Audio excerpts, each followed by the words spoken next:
വളാഞ്ചേരി ഭാഗത്തുള്ള ഒരു പ്രധാനപ്പെട്ട സ്കൂളിന്റെ മുന്നിൽ നിന്ന് ഒരാൾ വിളിച്ചു. ആരാ വിളിക്കണമെന്ന് അറിയില്ല. അയാൾ വിളിച്ചിട്ട് പറഞ്ഞു, ഇത് എക്സൈസ് ഓഫീസല്ലേ? അതെ. പിന്നെ ഞാൻ ഇന്ന സ്കൂളിന്റെ മുന്നിൽ നിന്നാണ് വിളിക്കണേ. നിങ്ങളുടെ പേരെന്താ ചോദിച്ചപ്പോൾ എൻ്റെ പേര് പറയാൻ എനിക്ക് പേടിയാണ് സാറേ, എൻ്റെ പേര് നിങ്ങൾ ചോദിക്കണ്ട. ഞാൻ ഒരു കാര്യം പറയാം, നിങ്ങൾ കേട്ടാൽ മതി. ഇന്ന് വെള്ളിയാഴ്ചയാണ്, ഇന്ന് ഉച്ചയ്ക്ക് ലഞ്ച് ബ്രേക്ക് കൂടുതലുണ്ട്. കുട്ടികൾ പള്ളിയിൽ പോകാൻ വേണ്ടി പുറത്തു പോകും. അപ്പോൾ ഈ കുട്ടികൾക്ക് എന്തോ ഒരു സാധനം കൊടുക്കാൻ വേണ്ടി ഒരു ചുവന്ന ബുള്ളറ്റാണ്, വണ്ടി നമ്പർ പറഞ്ഞു തന്നു. ഇതിലൊരു ചങ്ങാതി എല്ലാ വെള്ളിയാഴ്ചയും വരാറുണ്ട്.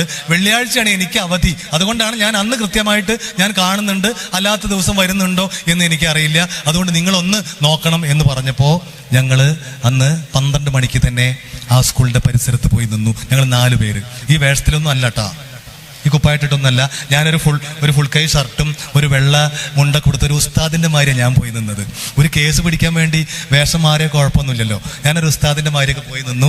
അങ്ങനെ പലരും പല വേഷത്തിൽ പോയി നിന്നു. പക്ഷെ അന്ന് 2 മണി വരെ നിന്നിട്ടും ആരും വന്നില്ല. ഞങ്ങൾ തിരിച്ചു പോന്നു.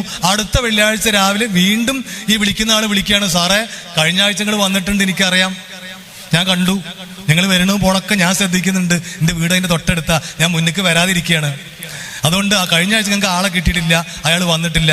പക്ഷെ ഇന്ന് വരും, ഈ ആഴ്ച വരും, അതുകൊണ്ട് നിങ്ങളൊന്ന് വരണം എന്ന് പറഞ്ഞപ്പോൾ ഞങ്ങൾ പോയി. കൃത്യസമയത്ത് ഇതായി വണ്ടി കയറി വരുന്നു. നമ്പർ നോക്കിയപ്പോൾ സെയിം വണ്ടിയാണ്. ഞങ്ങൾ സിഗ്നൽ കൊടുത്തു. 4 സൈഡിൽ നിന്നും ആൾക്കാർ ഓടി വന്നു. ഈ വണ്ടി നിർത്തിയ പാടെ അതിന്റെ കീ ഊരി ആളെ ഇറക്കി. ഒരാളെ പിടിച്ചു കഴിഞ്ഞാൽ ആദ്യം ചെയ്യാൻ എന്താ അറിയോ, ആളെ ഒന്ന് തപ്പി നോക്കും. അങ്ങനെ പ്രത്യക്ഷത്തിലൊന്നും കണ്ടില്ലെങ്കിൽ ഒരു മറവിലേക്ക് കൊണ്ടുപോകും. ഇതുപോലെ ഏതിൻ്റെയും പുറകിലേക്ക് കൊണ്ടുപോയിട്ട് വിശദമായിട്ടൊന്ന് തപ്പി നോക്കും.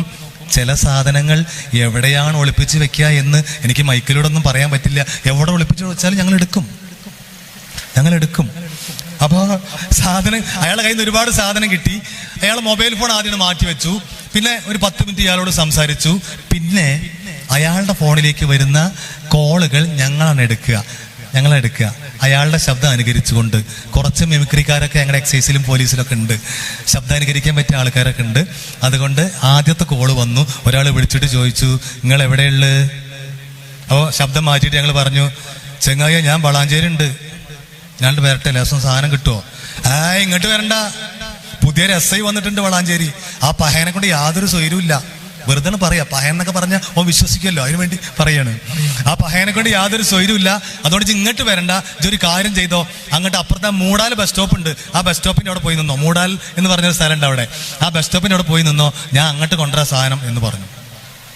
5 മിനിറ്റ് കഴിയുമ്പോൾ വീണ്ടും വിളി വരുമ്പോൾ നമുക്ക് ചെറിയൊരു പേടിയുണ്ട്. കാരണം ഇതേ ശബ്ദം അനുകരിക്കാൻ കിട്ടിയില്ലെങ്കിൽ പണി പാളി പോവല്ലോ. അതുകൊണ്ട് ഈ ഫോണൊക്കെ പൊത്തിപ്പിടിച്ചിട്ട് വീണ്ടും വിളി വന്നപ്പോൾ ഞങ്ങളുടെ ഒരു സാറ് പൊത്തിപ്പിടിച്ച് ചോദിച്ചു, എന്തേ? ഓൻ പറഞ്ഞു, നിങ്ങളെ എന്നാൽ എനിക്ക് തന്നില്ല, ആ ചപ്പ് സാധനം പറ്റില്ല, നല്ല സാധനം വേണം. ചെങ്ങായി അനക്കെന്തെങ്കിലും ഞാൻ ചപ്പ് സാധനം തന്നിട്ടുണ്ടാ? എൻ്റെ കയ്യിൽ ഈ സാധനമുള്ളൂ, ഇത് വേണമെങ്കിൽ വന്നാൽ മതി എന്നൊക്കെ പറഞ്ഞ് ദേഷ്യപ്പെട്ടപ്പോൾ നിങ്ങളുടെ കയ്യിൽ ഏത് സാധനമായാലും വേണ്ടില്ല, ഞാൻ വരാം എന്ന് പറഞ്ഞു. ഞങ്ങൾ ആ മൂടാൽ ബസ് സ്റ്റോപ്പിൽ നിൽക്കുകയാണ്. നല്ല തിരക്കുള്ള സമയമാണ്, ഹൈവേ റോഡാണ്. അന്ന് റോഡ് പണി തുടങ്ങിയിട്ടില്ല. നല്ല കണ്ടെയ്നർ ലോറികൾ, 28 ചക്രമുള്ള ലോറികളൊക്കെ പോകുന്നുണ്ട്, ബസ്സുകളുണ്ട്, നല്ല തിരക്കാണ്. ആ തിരക്കിൻ്റെ ഇടയിൽ ഒരു പ്രത്യേക തരം ബൈക്ക്, ചിലപ്പോൾ നിങ്ങൾക്കറിയാം, എനിക്കതിന്റെ പേരറിയില്ല, അത് ഓടിക്കുന്ന ആൾ ഇങ്ങനെ ഓടിക്കാൻ കണ്ടിട്ടുണ്ടാ?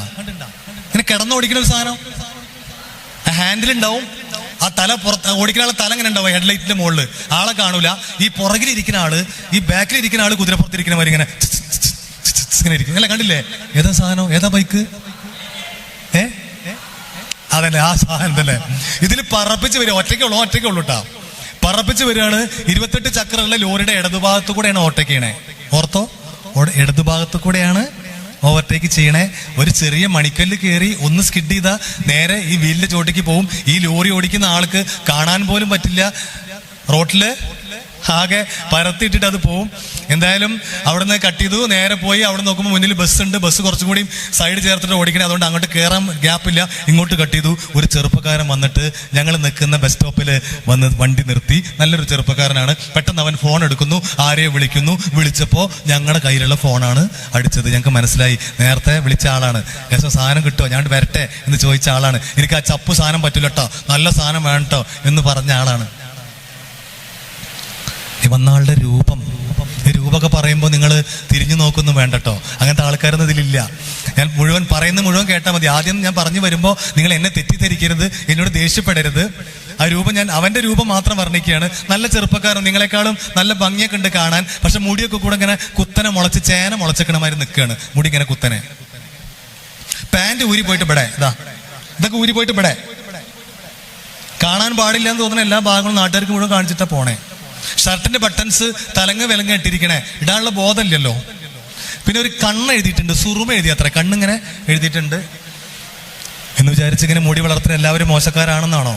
ഒരിക്കലും അല്ല കേട്ടോ, അങ്ങനെയൊന്നും ഞാൻ പറയില്ല. അങ്ങനെ ആയിരുന്നു ഞങ്ങളുടെ വിശ്വാസം. കാരണം ഞങ്ങളെ പട്രോളിങ്ങിന്റെ ഇടയിൽ ഞങ്ങളുടെ മുന്നിൽ മയക്കുമരുന്നുമായിട്ട് അതിനടിമപ്പെട്ട് വരുന്ന ആൾക്കാർക്ക് ചില പ്രത്യേകതകൾ കാണാറുണ്ട്. ഇതുപോലെ മുടി വളർത്തും, ബോധം ഉണ്ടാവില്ല, പകുതി ഭ്രാന്തന്മാരായിരിക്കും. അപ്പോൾ ഞങ്ങളുടെ മുന്നിൽ ഈ പട്രോളിങ് പോകുമ്പോൾ ഇതുപോലെ മുടി വളർത്തിയ ആരെങ്കിലും കണ്ടാൽ ഞങ്ങൾക്ക് സംശയമാണ്. ചിലപ്പോൾ നമ്മുടെ ഓഫീസിൽ പറയും വണ്ടി നിർത്തി നോക്കട്ടെ അവനെ നോക്കട്ടെ എന്ന് പറയും, വിളിച്ചു വരുത്തും. സംശയമാണ്. ഇവന്റെ രൂപം എങ്ങനെയാണ്? ഇവനെ നേരെ കൊണ്ടുപോയി ഞങ്ങൾ ലോക്കപ്പിലിട്ടു. മക്കൾ കേട്ടോ, അടുത്ത കോള് വരുന്നു, അടുത്ത സ്ഥലം പറയുന്നു, അടുത്ത ആളെ, അടുത്ത മുതല് വേറെ സ്ഥലം പറയുന്നു. അവിടെ ഞങ്ങൾ പൊക്കിക്കൊണ്ടുവരുന്നു, കൊണ്ടിടുന്നു. കേട്ടോളൂ, ആദ്യത്തെ 2.5 മണിക്കൂറിനുള്ളിൽ 22 വിളി വന്നു ആ ഫോണിക്ക്. ആ 22 വിളിയിൽ ഒരു വിളി മാത്രം ഒരു സ്ത്രീ വിളിച്ചു. കേട്ടോളൂ, ഞാൻ തുടക്കത്തിൽ പറഞ്ഞ പോലെ സ്ത്രീകളും ഇതിന്റെ കാരിയേഴ്സ് ആയിട്ടുണ്ട്. പെൺകുട്ടികൾ പോലും അടിമപ്പെടുന്നു എന്ന് കൃത്യമായിട്ട് അറിയുന്നത് കൊണ്ട് ഞങ്ങൾ പുതിയൊരു കേസ് കിട്ടുമെന്ന് വിചാരിച്ചിട്ട് ഫോണൊക്കെ എടുത്തു. പക്ഷെ അത് പിടിച്ചു കൊണ്ടുവന്ന ആളുടെ ഭാര്യയായിരുന്നു. ബാക്കി 21 കോളുകളും ഈ സാധനം വേണം എന്നാവശ്യപ്പെട്ടുകൊണ്ടുള്ള ഉപഭോക്താക്കളായിരുന്നു. ഇതില് 18 പേരെ പിടിച്ചു കൊണ്ടുവന്ന് ഞങ്ങളുടെ ലോക്കപ്പിന്റെ മുന്നിൽ, മക്കളുടെ മനസ്സിലൊന്ന് സങ്കല്പിച്ച് നോക്ക്, ഞങ്ങളുടെ ലോക്കപ്പിന്റെ മുന്നിൽ 18 പേരിങ്ങനെ നിരത്തി നിർത്തിയിരിക്കുകയാണ്. ഈ 18 പേരിൽ 13 പേരും 13 വയസ്സിനും 18 വയസ്സിനും ഇടയിലുള്ള വിദ്യാർത്ഥികളായിരുന്നു. നമ്മുടെ പരിസര പ്രദേശത്തുള്ള, ഞാൻ ഈ ഭാഗത്ത് അത്രത്തോളം വന്നില്ലാത്തതുകൊണ്ട് ഞാൻ പറയുന്നില്ല, ഈ ഭാഗത്ത് അത്ര പരിചയമില്ലാത്തതുകൊണ്ട് പറയുന്നില്ല, ആ പരിസര പ്രദേശത്തുള്ള പല പ്രധാനപ്പെട്ട വിദ്യാഭ്യാസ സ്ഥാപനങ്ങളിലെയും വിദ്യാർത്ഥികൾ അതിലുണ്ടായിരുന്നു. ഇവരൊക്കെ രക്ഷിതാക്കളെ ഞങ്ങൾ വിളിച്ചു. ഉമ്മയും ഉപ്പയും അച്ഛനും അമ്മയും ഓടിക്കത്തച്ച് ഞങ്ങളുടെ ഓഫീസിലേക്ക് വരുന്നു. ഓടിക്കതച്ച് വന്നിട്ട് ആ വാതിൽക്കൽ വന്ന് സ്വന്തം മകൻ അകത്തേക്ക് നോക്കുകയാണ്. അപ്പൊ ഈ 18 പേരുടെ കൂട്ടത്തിൽ സ്വന്തം മകൻ നിൽക്കുന്ന കാണുമ്പോൾ ദേഷ്യവും സങ്കടവും സഹിക്കാൻ വയ്യാതെ അവസാനം പരിസരം മറന്ന് ഞങ്ങളെ മുന്നിലൂടെ ഞങ്ങളെയൊക്കെ തള്ളി മാറ്റിയിട്ട്, യൂണിഫോം ഇട്ട് ഞങ്ങളെ കണ്ട് തള്ളി മാറ്റിയിട്ട് ഞങ്ങളുടെ ഇടയിലൂടെ ചെന്ന് സ്വന്തം മക്കളെ വലിച്ചിട്ട് തലങ്ങും വിലങ്ങും അടിക്കുന്നത് ഞങ്ങൾ നേരിട്ട് കാണുകയാണ്. അടിക്കുകയാണ്. അപ്പൊ ഞങ്ങൾ ചോദിക്കും, എന്തിനാ അടിക്കണേ? ഇപ്പൊ അടിച്ചിട്ടൊരു കാര്യമില്ല. വേറെ ചിലര് ഒരു നോട്ടമേ നോക്കിയുള്ളൂ. വന്നിട്ട് ഒറ്റ നോട്ടം, സ്വന്തം മകൻ വീട്ടിൽ നിന്ന് ഉമ്മ വന്നിട്ട് അച്ഛൻ വന്ന് നോക്കുമ്പോ പെട്ടെന്ന് ഇവൻ തല താത്തി ഇങ്ങനെ നിൽക്കുക. ആ ഒരൊറ്റ നോട്ടമേ നോക്കിയുള്ളൂ. അവർ സങ്കടം സഹിക്കാതെ തിരികെ പോയി ഒരു മൂലയിൽ പോയിട്ട് മുഖം പൊത്തി കരയാണ്, പൊട്ടി കരയാണ്. അപ്പൊ ഞങ്ങൾ ചോദിക്കും, എന്തിനാ കരയണേ? അപ്പൊ അവര് സങ്കടത്തോടെ പറയും, സാറേ, എന്റെ മോന്, എന്റെ കുട്ടിക്ക് എന്ത് ആഗ്രഹം പറഞ്ഞാലും ഞങ്ങൾ നടത്തി കൊടുക്കും. ഞങ്ങൾ വലിയ പണക്കാരൊന്നുമല്ല, എന്നാൽ പോലും അവൻ എന്ത് ആഗ്രഹം പറഞ്ഞാലും ഞങ്ങൾ സാധിച്ചു കൊടുക്കും. മൊബൈൽ ഫോൺ വേണമെന്ന് പറഞ്ഞു, സാധാരണ ഫോൺ പോരാ, 20,000 രൂപയുടെ ഒരു ഫോണാ പറഞ്ഞേ, ഞങ്ങൾ വാങ്ങിച്ചു കൊടുത്തു. ഇപ്പൊ ഇന്ന് രാവിലെ പോകുമ്പോ അവൻ ഫുട്ബോൾ കളിക്കാൻ വേണ്ടി ഡ്രസ്സ് വാങ്ങാൻ അല്ലെങ്കിൽ ബൂട്ട് വാങ്ങാൻ ഒരു 2,000 രൂപ വേണമെന്ന് പറഞ്ഞ് 2,000 രൂപയും വാങ്ങിയിട്ട് അവൻ പോയതാണ് സാറേ. ഈ 2,000 രൂപയുമായിട്ട് അവൻ ഈ സാധനം വാങ്ങാനാണ് പോയതെന്ന് ഞങ്ങൾ അറിഞ്ഞില്ല സാറേ. ഞങ്ങളുടെ മോൻ ഞങ്ങളോട് ഈ ചതി ചെയ്യുമെന്ന് ഞങ്ങൾ കരുതിയില്ല സാറേ. മക്കളെ, നിങ്ങളുടെ രക്ഷിതാക്കൾ നിങ്ങളെക്കുറിച്ച് ഒരിക്കലും അങ്ങനെ കരുതുന്നില്ല.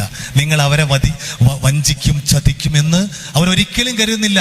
അത്രയും വിശ്വാസമാണ് നിങ്ങളെ. എന്തായാലും ഒരാളെ വിളിച്ചപ്പോ അമ്മയാണ് ഫോൺ എടുത്തിട്ടോ. അമ്മ ഫോൺ എടുത്തപ്പോ ഞങ്ങൾ ചോദിച്ചു, മോന്റെ പേരെന്താ? മോന്റെ പേര് ഇന്നതാണ്. മോൻ എവിടെ? ഓ, സ്കൂളിൽ പോയതാണല്ലോ സാറേ. അവൻ സ്കൂളിലല്ല പോയേ, ഞങ്ങൾ എക്സൈസുകാരാണ്, അവൻ ഞങ്ങളുടെ കസ്റ്റഡിയിലുണ്ട് എന്ന് പറഞ്ഞപ്പോ ആ അമ്മ പറയാണ്, എന്റെ കുട്ടി ആവൂല, എന്റെ മോനല്ലത്, നിങ്ങൾ അനാവശ്യം പറയരുത്, എന്റെ കുട്ടി ഒന്നും അങ്ങനെ ചെയ്യൂല. ഞങ്ങൾ പറഞ്ഞു, നിങ്ങളുടെ മോനാണ് അമ്മേ, നിങ്ങൾ ഇതുവരെ ഒന്ന് വരൂ, വന്നിട്ട് നിങ്ങൾ നിങ്ങളുടെ മോനെ കൊണ്ടുവെക്കോ, അവനെ കേസെടുക്കാനൊന്നുമല്ല, പക്ഷെ നിങ്ങൾ വന്നാലേ അവനെ വിടൂ, നിങ്ങളെ സാന്നിധ്യത്തിൽ അവനെ വിടൂ, നിങ്ങൾ ഒന്ന് വരൂ എന്ന് പറഞ്ഞപ്പോ ആ അമ്മ ഓടിക്കതച്ച് 3-ാം നിലയിലുള്ള ഞങ്ങളുടെ ഓഫീസിലേക്ക് വരികയാണ്. ആ ഓഫീസിന്റെ വാതിൽക്കൽ വരുമ്പോഴും അവരെ മനസ്സ് പറയാണ്, എന്റെ കുട്ടിയല്ല, എന്റെ മോനത് ചെയ്യൂല, എന്റെ മോനാവൂല. ഒരു പക്ഷേ അവന്റെ പേര് മാറ്റി പറഞ്ഞതായിരിക്കാം, ആരെങ്കിലും കൂട്ടുകാര് അവന്റെ അഡ്രസ്സ് പറഞ്ഞു കൊടുത്തതായിരിക്കാം എന്ന് അപ്പോഴും അവരെ മനസ്സിൽ അങ്ങനെയാണ് പറയണേ. ആ വാതിൽക്കൽ വന്ന് അകത്തേക്ക് നോക്കുമ്പോൾ സ്വന്തം മകൻ നിൽക്കുന്ന കണ്ടപ്പോൾ, ആ 18 പേരുടെ കൂട്ടത്തിൽ സ്വന്തം മകൻ നിൽക്കുന്ന കണ്ടപ്പോൾ ഞങ്ങളുടെ മുന്നിൽ ആ പാവപ്പെട്ട സ്ത്രീ ബോധമറ്റ് വീഴാണ്. ഒരു പക്ഷേ സിനിമകളിൽ നിങ്ങൾ കണ്ടിട്ടുണ്ട്, നിവിൻ പോളിയുടെ ഏതൊരു സിനിമയിലുണ്ട് സമാനമായ രംഗം. ആക്ഷൻ ഹീറോ ബിജു എന്ന് പറഞ്ഞൊരു സിനിമയിൽ ഇതേ രംഗമുണ്ട്. ഈ സിനിമ നിർമ്മിക്കുന്ന ആൾക്കാർ പോലീസ് സ്റ്റേഷനിലും എക്സൈസ് ഓഫീസിലും വന്ന് കണ്ട് കേട്ട് പഠിച്ചിട്ടാണ് ഈ സിനിമ നിർമ്മിക്കുന്നത്. ഞങ്ങളിത് നേരിട്ട് കാണുന്ന ആൾക്കാരാ. ഏതായാലും മക്കളെ, ഈ 18 പേരെയും ഈ 13 പേരെയും ഞങ്ങള് രക്ഷിതാക്കളുടെ സാന്നിധ്യത്തിൽ ഇറക്കി വിട്ടു. അവരെ കൊണ്ടുപോയി ചികിത്സിച്ചു, ഭേദമാക്കി. അവർ തുടക്കം കുറിച്ചിട്ടേ ഉള്ളൂ, ഒരു ഫുഡ് സ്റ്റെപ്പ് വെച്ചിട്ടേ ഉള്ളൂ. അതുകൊണ്ട് ആ സമയത്ത് കണ്ടെത്തിയത് കൊണ്ട് അവരൊക്കെ രക്ഷപ്പെട്ടു.